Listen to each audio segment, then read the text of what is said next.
Bonjour, dans cette vidéo, je vais vous montrer les principales fonctionnalités de Microsoft PowerPoint pour manipuler une présentation. Alors, nous commençons par lancer notre fichier de présentation déjà téléchargé à partir des ressources dans notre dossier personnel. Donc, il s'appelle présentation. Pour commencer la préparation de notre présentation avec PowerPoint, il faut choisir un thème. Donc, pour faire cela, cliquez sur le menu Création et voici quelques thèmes existants. Je vais choisir par exemple le thème civil. Donc, civil, c'est ça. Civil. Je peux changer les couleurs existantes. Je peux choisir par exemple Oriel. Voilà. Maintenant, je vais ajouter une diapositive dans laquelle je vais ajouter le titre de notre présentation. Donc, je vais cliquer sur le menu Accueil, Nouvelle diapositive et je vais choisir la disposition adéquate. Dans ce cas, on va choisir diapositive de titre. Comme ça, je vais le déplacer au début de notre document. Comme ça. Donc, notre titre, c'est Image numérique. Image numérique. Numérique. Je vais changer le format de notre titre. Donc, je vais cliquer, double-clic sur notre titre et je vais choisir, par exemple, ceci. Remplissage. Maintenant, je vais ajouter le sous-titre. Ici, qu'est-ce que je vais faire? Je vais choisir réaliser par, réaliser par, deux points, entrée, donc, ça sera ici, Bougelben, voilà, monsieur, Bougelben, Mohamed. D'accord. Donc, je vais changer la mise en forme. Comme ça, je vais choisir, par exemple, ceci.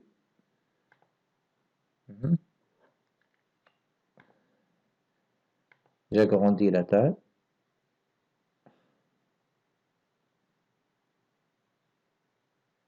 Voilà. Je vais ajouter entrée. Voilà. Comme ça. Je vais insérer mon image personnelle. Insertion, image, bureau. Je cherche mon image personnelle. Mon image, comme ça. Je vais la réduire et le mettre ici. Je peux, par exemple, changer le format de l'image, comme ça. C'est ça. Voilà. Par suite, je vais ajouter une quatrième diapositive ayant la disposition titre seul. Donc, comme vous voyez, c'est la diapositive du titre. Donc, c'est la définition des images numériques. Troisième diapositive, les types d'images numériques. La disposition de cette troisième diapositive, comme vous le voyez, c'est la comparaison. On a fait une comparaison entre les images matricielles et les images vectorielles. Maintenant, on va ajouter une quatrième diapositive comme titre seul, ayant comme dispositif titre seul. Le titre, c'est, je vais écrire exemple comparatif, comparatif. Je vais insérer une image. Comme d'habitude, je vais aller au bureau, ressources, image. Donc, exemple. Donc, je vais la réduire. Comme ça, je peux choisir un thème quelconque. Par suite, je vais insérer une nouvelle diapositive ayant comme disposition titre et contenu. Donc, qu'est-ce que je vais mettre ici? Je vais mettre en tant que titre type d'image numérique. Image numérique. Je vais choisir, c'est pas une image ou un tableau, c'est un graphique Smart Art. Comme ça. Donc, les différentes dispositions, je vais choisir hiérarchie. Je vais choisir ceci par exemple. Donc, par la suite, on peut changer le format. Juste, on va écrire ici. Donc, ici, je vais écrire image numérique. Numérique. Elle se compose en matriciel et vectoriel.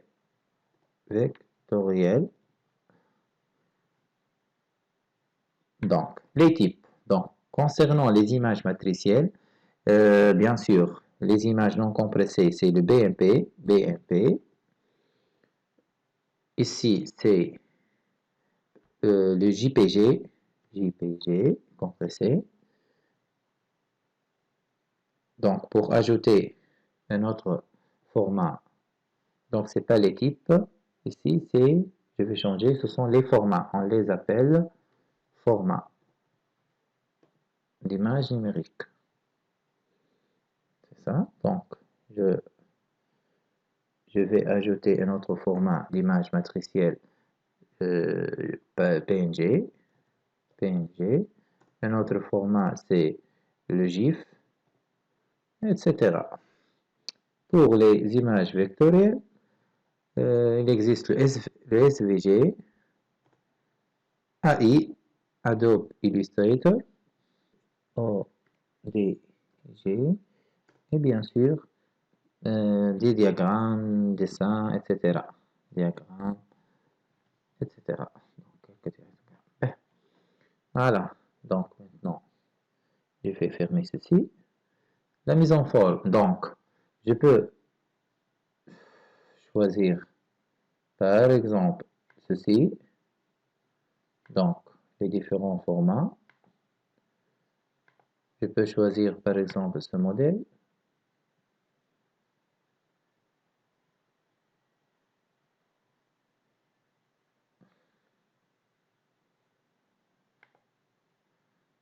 Donc, par exemple, ceci. Je vais choisir ceci.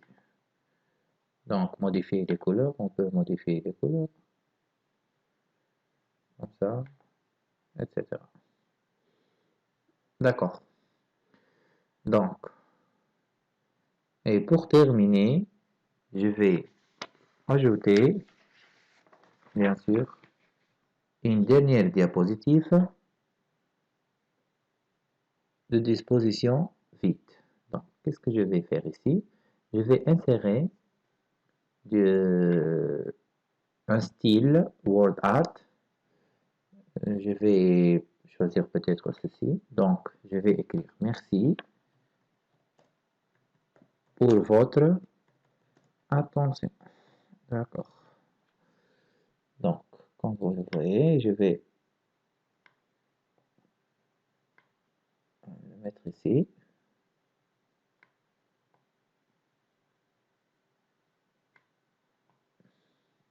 Voilà, merci pour votre attention. Donc, je vais le mettre au milieu. Donc, c'est déjà au milieu. Je peux ajouter ou insérer une image GIF animée. Par exemple, ceci est l'applaudissement. Je vais la réduire comme ça et le mettre ici. Donc, qu'est-ce que ça veut dire applaudissement? Vous voyez en mode diaporama l'applaudissement. Maintenant, je vais ajouter dans notre diapositive des informations au niveau de l'entête et du pied de page. Donc, qu'est-ce que je vais faire? Donc, je vais cliquer sur Insertion et choisir le bouton en-tête et pied de page. Donc, je vais sélectionner ou insérer la date et l'heure avec la mise à jour. Je vais choisir la numérotation des diapositives, sauf, et je vais ajouter dans le pied de page, par exemple, le sujet de notre présentation, image numérique. Numérique.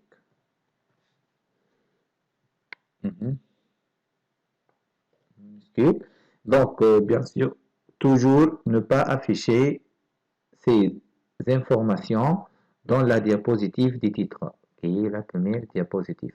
Et je vais appliquer partout. Voilà. Qu'est-ce que j'ai? Ces informations ne s'affichent pas dans la première diapositive. Par contre, il s'affiche la numérotation de page, l'image numérique, c'est le sujet de notre présentation, et la date, le 18/4/2020, etc., etc. D'accord. Ben, alors, maintenant, je voudrais changer la mise en forme de tous les titres des diapositives. Alors, la méthode la plus efficace est d'utiliser la technique du masque des diapositives. En effet, le masque des diapositives définit les éléments communs à un ensemble de diapositives. Donc, nous verrons l'utilité de cette technique masque des diapositives. Qu'est-ce que je vais faire? Je vais cliquer sur le menu affichage, choisir le bouton masquer des diapositives et qu'est-ce que vous voyez ici? Qu'est-ce que je vais faire? Par exemple, les titres, pour les titres, je vais sélectionner les titres et je vais par exemple changer le format. Par exemple, je vais choisir ceci. Je peux changer le fond ou le police de notre tête, Jokerman. Alors, je peux par exemple les paragraphes, l'alignement des paragraphes, je peux les mettre justifiés, etc. Donc ça y est, on a terminé. Donc je retourne au masque des diapositives et je le désactive le mode masque. Je ferme comme ça. Qu'est-ce que vous voyez ici? Tous les titres sont changés. Voilà, avec cette mise en forme. Bien sûr, les paragraphes sont justifiés. C'est clair? Ben, cette technique de masque de diapositive, qu'est-ce qu'on peut faire aussi? On peut ajouter un logo. Tenons l'exemple, le logo de notre établissement. Qu'est-ce que je vais faire? Par exemple, je vais cliquer sur afficher, masque de diapositive, insertion, image, et je vais ajouter le logo. Je vais le réduire et le mettre ici. Je vais copier ceci et je vais coller dans toutes les diapositives. Coller, très bien. Coller et coller. Maintenant, je vais désactiver. Donc, qu'est-ce que vous remarquez? Voici notre logo. Il fait appartient de notre thème, de notre modèle existant. Donc, de même pour toutes les diapositives. C'est clair? Ah, ok. Ben, avec les masques de diapositives, qu'est-ce qu'on peut faire aussi? On peut, par exemple, ajouter un texte fixe. Tenons l'exemple du date. Ici, donc, je vais commencer ici. Affichage, masque de diapositive. Donc, je vais par exemple faire l'insertion d'une zone de texte fixe. Je vais écrire date, de point. Je vais faire avec la même mise en forme des dates ici, comme ça. Et je vais l'aligner avec ceci. Je vais copier. Donc, ici, la date, on n'a pas besoin parce qu'on peut pas, on ne veut plus afficher ceci dans le diapositive du titre. Ici, coller. Donc, ici, coller, coller et coller et coller. Très bien. Donc, je vais fermer le masque. Donc, qu'est-ce que vous remarquez? À partir de la deuxième diapo, on a ajouté un texte fixe date. Donc, toujours pour toutes les diapositives. Il fait partie de notre modèle. Donc, d'une façon générale, quel est le rôle du masque des diapositifs? Donc, il permet de définir les éléments communs à un ensemble de diapositives.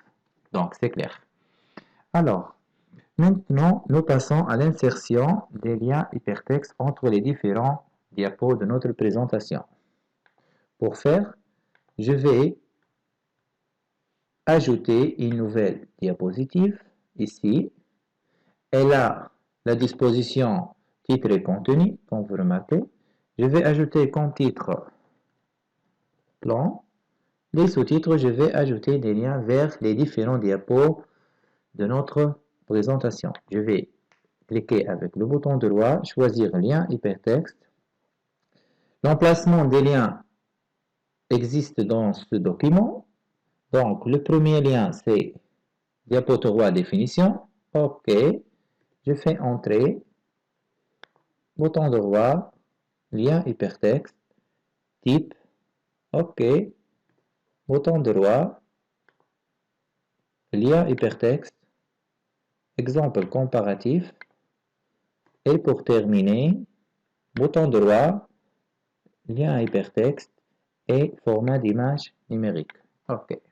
Donc, pour appliquer et vérifier les liens, cliquez sur le mode diaporama et cliquez sur, par exemple, exemple comparatif. OK, c'est bon.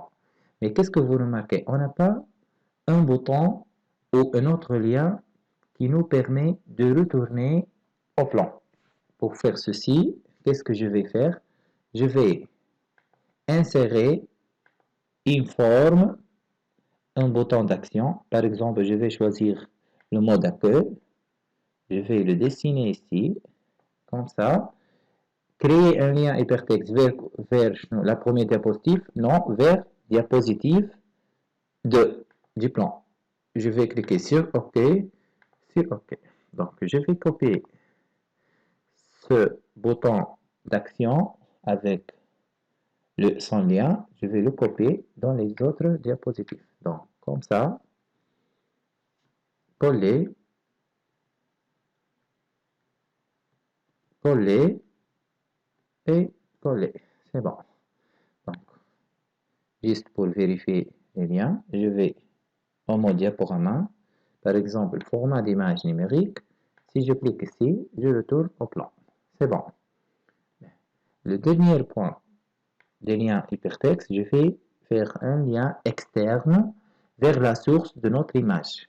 Donc, qu'est-ce que je fais? Bouton droit sur l'image, cliquez sur lien hypertexte et choisir fichier ou page web existant. Qu'est-ce que je vais mettre ici? L'adresse ou la source de notre page web de cette image. Donc, je vais la copier ici à partir de cette adresse. Je vais faire copier et bien sûr, je mets ici adresse coller. OK. Je vais vérifier si je mets ici le curseur. Donc, il nous donne l'adresse. Si je clique pas ici, la page web de cette image, comme vous le voyez, est ouverte. C'est clair? OK. D'accord. Et pour terminer notre vidéo, je vais appliquer des animations sur nos objets. Donc, les animations, c'est très facile. Par exemple, je vais vous faire l'animation de la première diapositive. Donc, tout d'abord, je dois cliquer sur le menu animation, animation personnalisée. Je clique sur l'objet, texte, image, etc. Je vais ajouter un effet à l'ouverture. Par exemple, je vais choisir développer. Ben, donc, qu'est-ce que vous voyez ici? Plusieurs options. Le débit au clic, Lorsque je clique, sa vitesse, elle est rapide. Maintenant, je clique sur le sous-titre. Je vais ajouter, par exemple, le ruisement. Comme vous le voyez, je vais la mettre après la précédente avec une vitesse très rapide.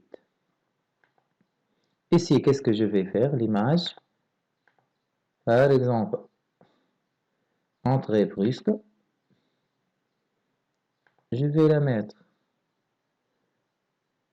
après la précédente avec une vitesse rapide et je peux faire le sens du bas, du bas. Ok, laisse là du bas. Donc, je vais voir notre animation et je clique sur diaporama. Je clique image numérique. Par suite, c'est l'animation de notre sous-titre réalisé par Monsieur Boujilben Mohamed et notre image. De cette manière, vous ferez le reste de vos diapos, les objets de votre diapo. Et pour terminer, je vais ajouter une transition. C'est quoi la transition? C'est l'animation entre le passage d'un diapo à un autre. Par exemple, je vais choisir ceci. Voilà, je vais l'appliquer partout et je vais ajouter peut-être un son, aspiration. Donc ici, je vais faire la démonstration. Donc voilà, toujours le passage d'un diapo à un autre se fait avec cette animation de transition. C'est clair quand vous voyez. Et pour terminer, donc je vous dis merci pour votre attention.